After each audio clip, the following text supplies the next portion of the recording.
அஸ்ஸலாமு அலைக்கும். Welcome to Alina kitchen. எல்லோரும் எப்படி இருக்கிறீங்க?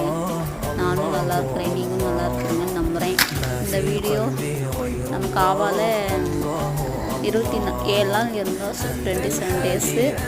அப்புறம் மதினா கூப்பிட்டு போயிட்டுருக்குறாங்க. மதினா இது ட்ராவலு நல்லா இருந்துச்சு, ஜாலியாக ஹாப்பியாக இருந்துச்சு. காபா விட்டு போகிறக்கு மனசே இல்லை, கஷ்டமாக இருந்துச்சு. எல்லாம் மறுபடியும் நம்ம இந்த இடத்துக்கு மறுபடியும் நம்ம மீண்டும் மீண்டும் வரணுன்ட்டு வேண்டிட்டு வந்திருக்குறோம். எங்கள் பசங்களுக்கு எல்லாத்துக்கும் கூப்பிட்டு வரணும் அப்படின்ட்டு நியத்து வச்சுட்டு வந்திருக்குறோம். இந்த வீடியோ பிடிச்சிருந்துச்சுன்னா லைக் பண்ணுங்கள், ஷேர் பண்ணுங்கள், கமெண்ட் பண்ணுங்கள்.